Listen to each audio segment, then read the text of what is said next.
Hello. So I've just gone over the hill, and now, as you can see, it's not much of a hill, by the way. It's not strenuous at all. Going up this way would be a little bit more, as you can see. And I've just come down from there. But I just thought I'd show you that. I'm not going to actually go there myself. But it's quite a nice little spot, especially if you come here on a bright blue, clear day. It gives you really nice views of the city and just the whole, almost 360 degrees really. This lot there, can't really see it on the camera, but it's Disneyland over there. So I don't know if you can make it out, but I'll try my best. So in the middle,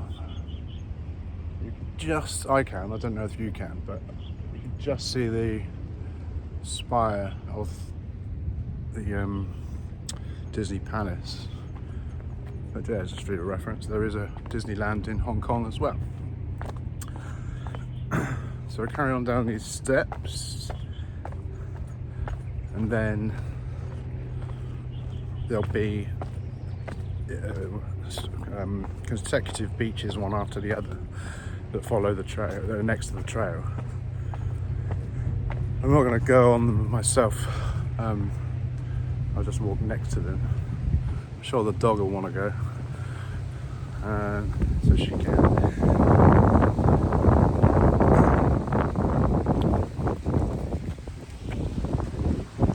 That's the first one from this side. If you're taking this, you should go either way. If you're going in this direction, it's the first one. That's the least attractive of them. As you can see, there's a lot of rocks on that one, and barnacles, so you don't want to shred your feet if you want to go swimming. So out of these beaches that run consecutively, that's the one that you probably don't want to go on. The next one and the one after are better. Over there is Discovery Bay. There's quite a few trails over there. Discovery Bay is on Lantau Island, which is easily the biggest island in the territory of Hong Kong. Give you another 360 zoomed out 12.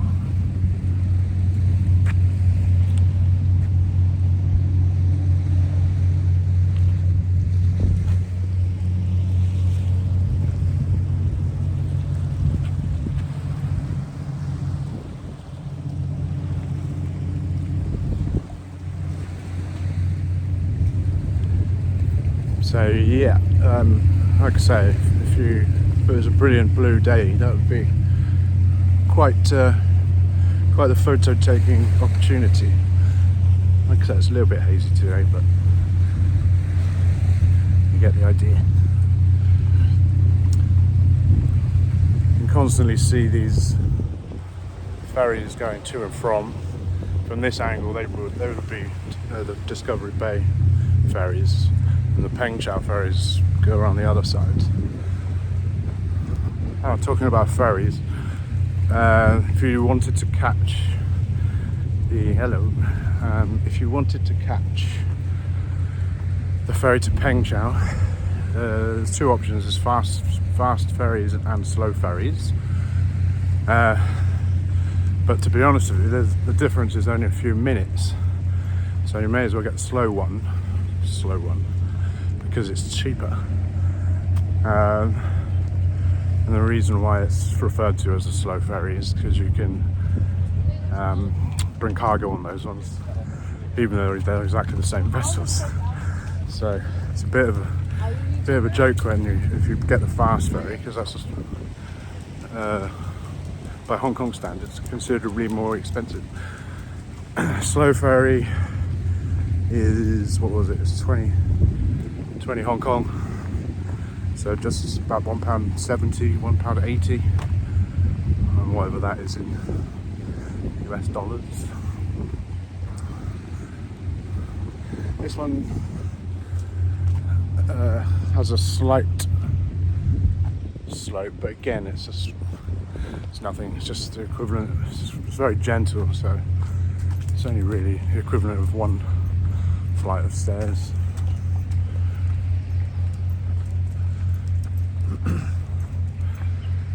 She's having a good day. Perfect. Yeah, these are all the islands, by the way. Bar Lantau have no traffic at all, so ideal for pets. Also ideal for children and young ones, because obviously they're not going to get run over or have the risk of being run over.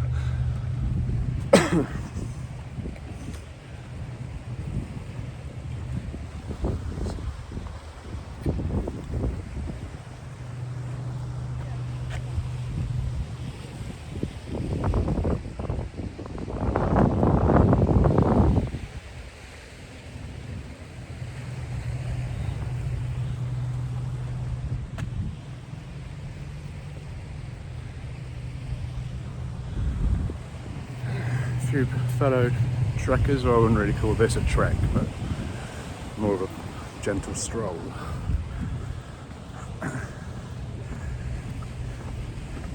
Yeah, if anyone's considering moving to Hong Kong, the islands like this one, Peng, Lama, Lamma, Chung Chau, Cheung, space Chau, Chau, and various others, Park Island and all. But yeah, they don't have traffic, so again, good for your little ones and pets. A bit more of a laid-back lifestyle as well, because obviously it's not in the city centre areas. And cheaper. Obviously, with the same as everywhere. If you're living right bang in the middle of the city, then it's more expensive, and then it gets cheaper the further out and further away you get.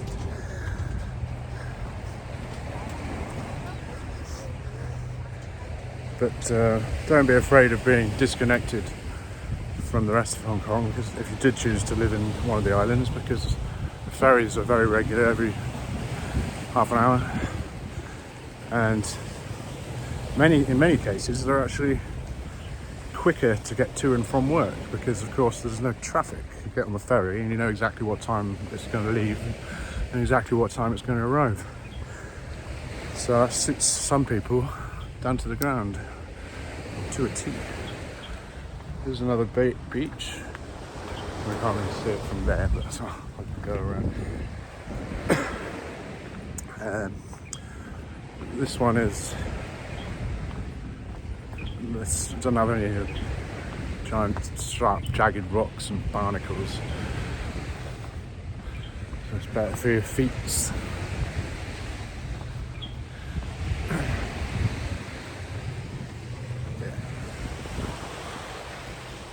Jordan on the beach, as predicted.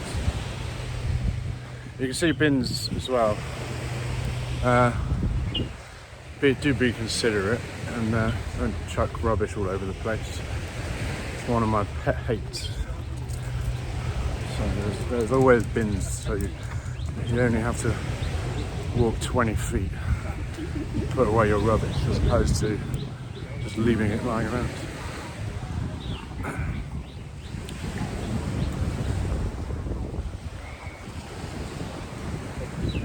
As well as the middle beach, which is they're not very big. Headbutt up front. Yeah, just a nice little getaway. And then one more here.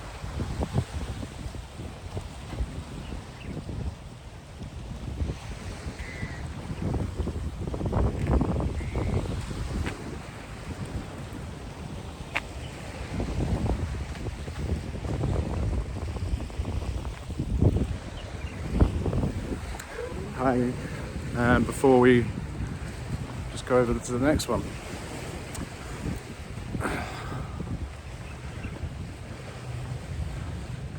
So yeah, the purpose in these videos, if you haven't seen any before, is, well, for a few reasons. One is for my own health, so a lot of walking, so it's good for me.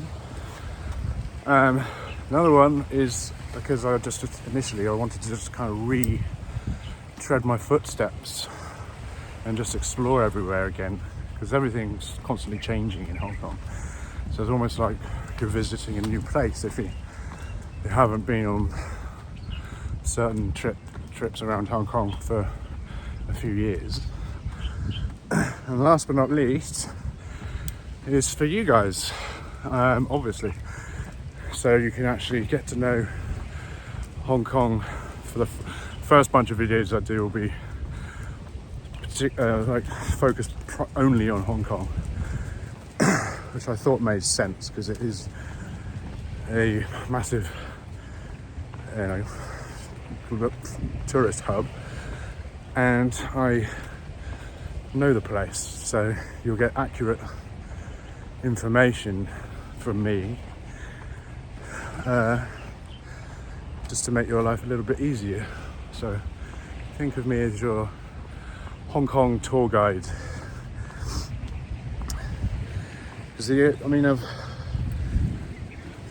only problem with doing videos as a tourist, if you've never been, well, it can be anywhere, but in this case Hong Kong, the only problem with doing videos as a tourist is that you don't really know the territory. Of course you can look at maps and do your research and find out what's what, but until you've actually lived anywhere for a period of time, as you probably all agree, you don't really know the place. Whereas I, on the other hand, have explored every single nook and cranny of Hong Kong. So you get real information, authentic and accurate. And you probably can tell I don't generally do all the, well, I'm going to include that, but don't generally do all the stuff that a tourist would do, just because it's just nice, in my opinion anyway, it's just nice to get to know what else there is to do, rather than just doing the obvious. The other thing, of course, is that if you are a tourist going anywhere, you tend to fall into the tourist traps, which end up costing you 10 times more than if you don't just do the touristy things. Not to say that you shouldn't do them, because they're tourist attractions for a reason. But obviously they do cost more. There's a helipad down there, I don't know if you saw that. So, because it's an island, it's, if you have break your leg or something, then search and rescue, and they'll fly you over to the nearest hospital, which is Queen Mary's, by the way, on Hong Kong Island.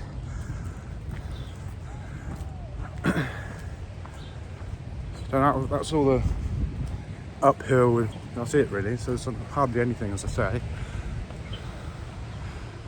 And now back down again.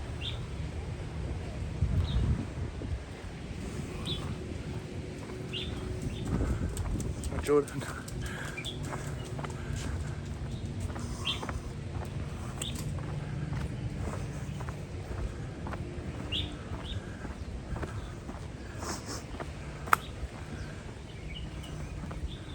And we're coming up to the final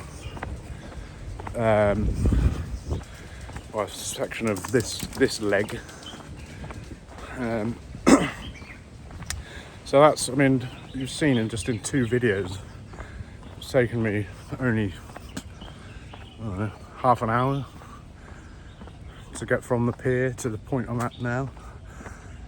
So as I mentioned, Chau is, it's not Chau, this is Peng Chau. Peng Chau is tiny. There's still about 7,000 people that live here. So in most countries that would be a town. There's a tiny village by Hong Kong / Chinese standards.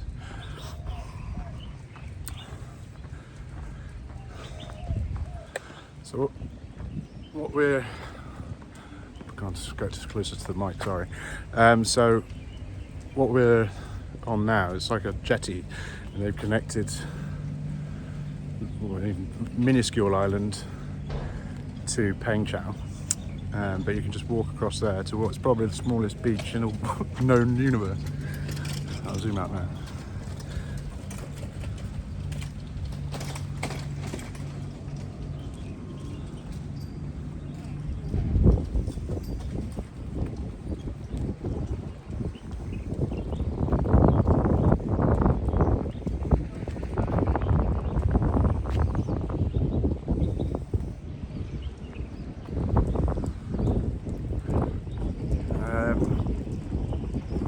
So yeah, I'll just walk you down to the smallest beach in the known universe, and then that will do for this leg. So for your reference, I got off the ferry about half an hour ago. You can just see a ferry coming out now, and that this sort of was worker ship, or what do you call that? Dredging ship maybe.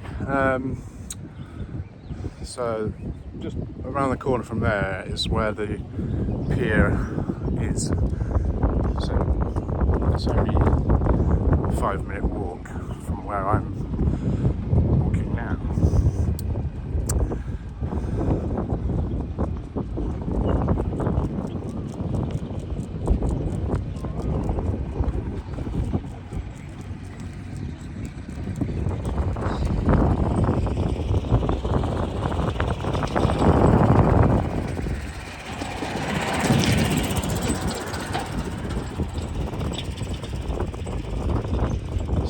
I got here midday, so the sun's starting to break through just a fine layer of cloud.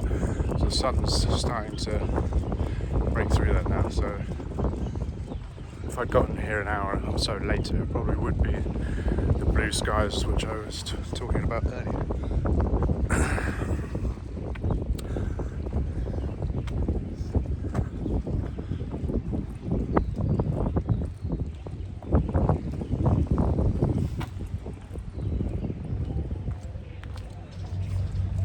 And much the same as a little alleyway that I took you through near right at the start of the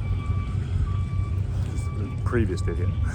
Got like quirky little artsy stuff.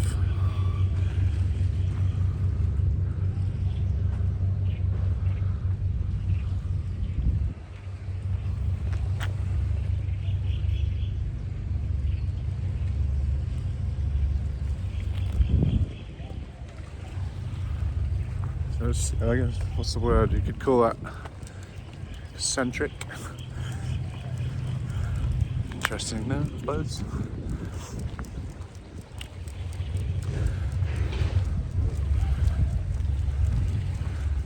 Yeah, sun is.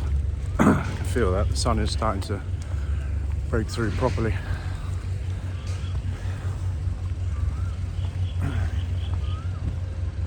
And I won't go on it again, but. As I say, the world's smallest beach. And just sit on that rock and bring your lunch or a couple of beers or whatever. Quite a nice spot to sit. Right, so that's the end of this section, and I will get back to you over there on the other side of the pier. So this time I'll be taking a right and then another right from the pier itself. So see you soon.